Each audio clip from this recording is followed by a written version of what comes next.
ભારત બંધના 21 તારીખના એલાનને સફળતા માટે તાલાળાના વિસ્તારમાં એસટી સમાજ એટલે સીધી બાદશાહ, મુસ્લિમ સમાજ, ઓબીસી સમાજ અને એસસી સમાજને સાથે મિટિંગ કરી આ બંને સફળ બનાવવા માટે એક સફળતા લાવવા માટે તાલાળા શહેરની અંદર ગીર સોમનાથ જિલ્લામાં અમે મિત્રો સાથે રોડ ઉપર નીકળ્યા હતા. ભારત બંધને સફળ બનાવવા માટે તમામ સાથી મિત્રોએ ખૂબ જ મહેનત કરી અને રસ્તા ઉપર આવી ગયા હતા.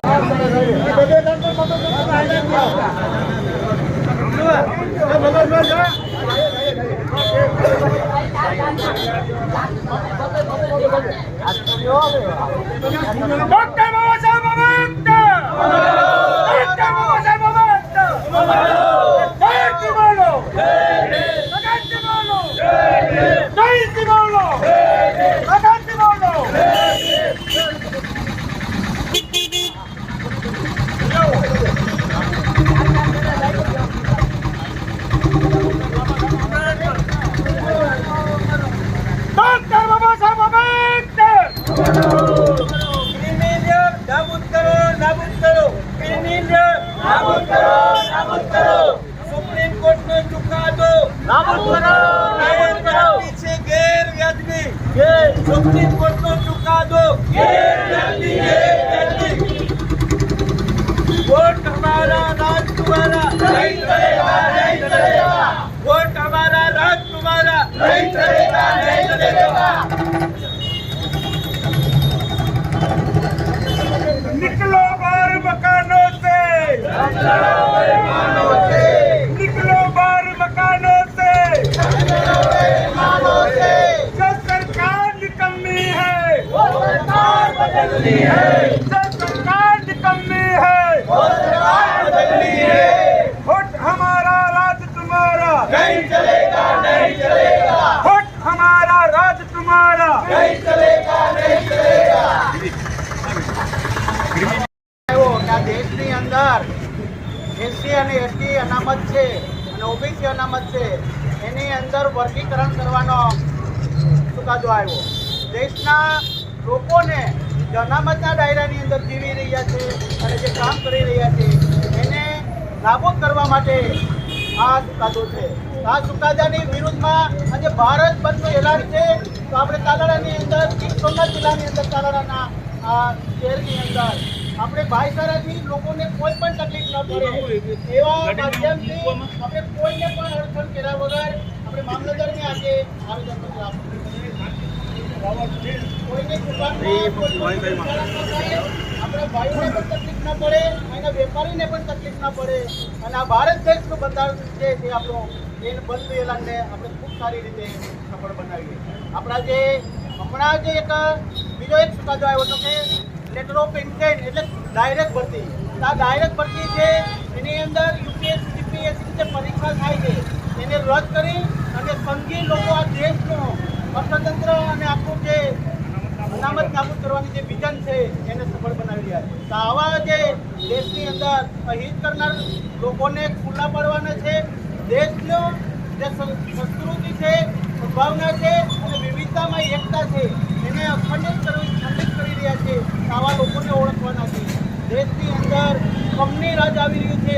કંપની રાજને ખતમ કરવા માટે, કેપિટલાઇઝેશનને ખતમ કરવા માટે આપણે બધાએ એસસી ઓબીસી અને તમામ માઇનોરિટીએ એક થઈને ભારત દેશને બચાવવા માટે આપણે આપણા આ દેશના એલાનને મજબૂત કરીએ. બોલો બોલો ભારત માતા કી જય.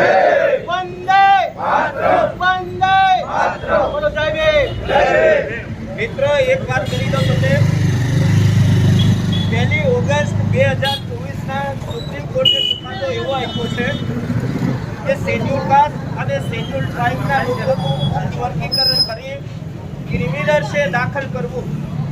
સુપ્રીમ કોર્ટનો ચુકાદો જે છે એ ભવિષ્યમાં 20 વર્ષ એટલા માટે છે કે જો આવું વર્ગીકરણ છે થાય તો અંદરો અંદર જાતિગત માનસિકતા ઊભી થઈ અને એક જૂથનો વિખવાદ છે થઈ શકે અને ભવિષ્યમાં જો આવા લોકોને સુપ્રીમ કોર્ટ અપગ્રેડ કરી અને કંઈ લાભ આપવા માંગતા હોય તો જેવી રીતના આર્થિક સર્વે કરી અને આર્થિક રીતે બજેટની અંદર એનો ફાયદો આપી અને એ વર્ગને ઉચ્ચ કક્ષાએ લઈ જઈ શકે છે, પરંતુ અમુક ગાળા પછી એવું કહેશે કે આ વર્ગ છે એ ઉપર આવી ગયો છે, એવા વખતે રિઝર્વેશનની કોઈ જરૂરિયાત નથી, ત્યારે એ સમગ્રપણે રિઝર્વેશન છે નાબૂદ થઈ જશે અને એમાં આપણે કંઈ કરી શકવાના નથી. તો આપણો આગ્રહ એ છે કે આ મનગણત નિર્ણય છે એને ગવર્મેન્ટ છે એ પાછો લે અને SC/ST રિઝર્વેશનના કાયદાને અનુસૂચિ 9 ની અંદર સામેલ કરે, જેથી કરીને રાજકીય રીતે પણ કોઈ વ્યક્તિ છે એને અડચણ પેદા કરી શકે નહીં. રાજકીય લાભ લેવા માટે પણ આ વસ્તુ છે એને અટકી ન શકાય, એ માટે આપણે એકઠા થયા છે. મામલેદાર સાહેબના માધ્યમથી માનનીય શ્રી રાષ્ટ્રપતિ મહોદય અને કલેક્ટરશ્રીને આવેદનપત્ર આપી અને આપણે આપણી માંગો છે એને પૂરી કરવા તરફ જઈએ અને ભવિષ્યમાં જરૂર પડે તો મોટું આંદોલન છે કરવા તરફ જઈશું. આજના તકે આપણે આવેદનપત્ર આપી અને ભારત બંધે અને સ્વેચ્છાએ કોઈ પણ પ્રકારની ગેરપ્રવૃત્તિ કર્યા સિવાય શાંતિથી આપણે આપણું આવેદન ને આપણી માંગો છે એને રાખવાની છે.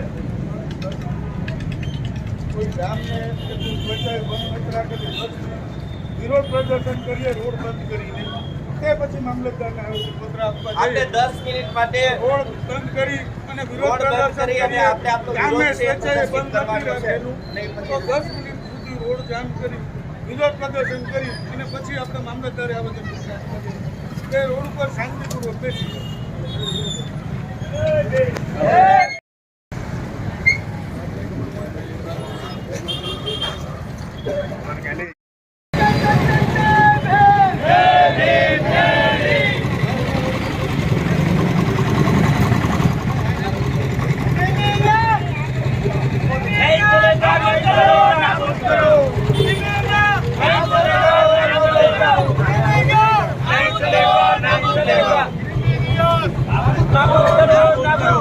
તમને राज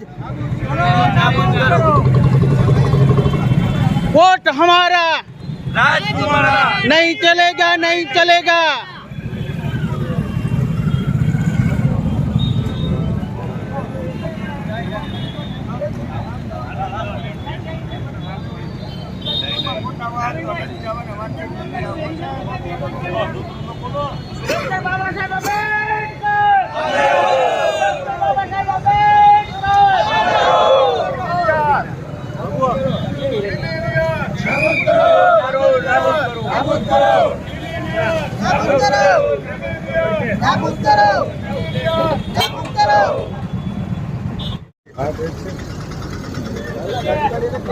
ભારત માતા કે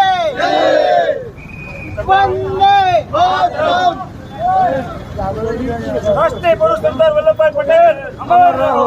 વલ્લભભાઈ પટેલ ડોક્ટર બાબા સાહેબ આંબેડકર સરદાર વલ્લભભાઈ પટેલ અમર રહો, અમર રહો. સરદાર વલ્લભભાઈ પટેલ અમર રહો, અમર રહો. ક્રિમિનલ નાબૂદ કરો, નાબૂદ કરો. નાબૂદ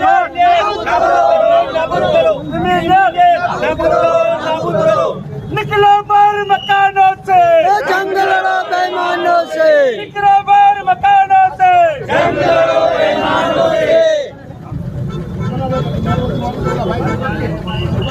આપના માધ્યમથી અમે માનનીય શ્રી રાષ્ટ્રપતિ મહોદય, માનનીય શ્રી કલેક્ટર સાહેબને વિદિત કરવા માંગીએ છીએ કે 1 ઓગસ્ટ 2024ના રોજ શેડ્યુલ કાસ્ટ અને શેડ્યુલ ટ્રાઇબના સંદર્ભમાં ઉપવર્ગીકરણ અને ક્રિમિલિયર દાખલ કરવાનો સ્વતંત્ર હવાલો જે રાજ્ય સરકારોને સોંપવામાં આવ્યો છે તેનો અમે સખત શબ્દોમાં વિરોધ કરીએ છીએ.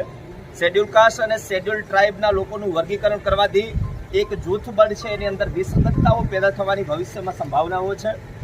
જો આવા વર્ગોનું ઉત્થાન માટે ગવર્મેન્ટ વિચારતી હોય, સુપ્રીમ કોર્ટ વિચારતી હોય તો ચોક્કસ દાયરામાં અલગ પ્રકારે એમનો મહેકમ છે લાવી આર્થિક રીતે સદ્ધરતાના સંદર્ભમાં યોગ્ય જોગવાઈઓ કરી અને EWSના માધ્યમથી જેમ નિમ્ન કક્ષાના વર્ગોનું આર્થિક રીતે ઉદ્ધાર કરવા માટેની જે ગવર્મેન્ટની નીતિઓ છે એ નીતિઓ અંતર્ગત તેમને અપગ્રેડ લાવી શકે છે.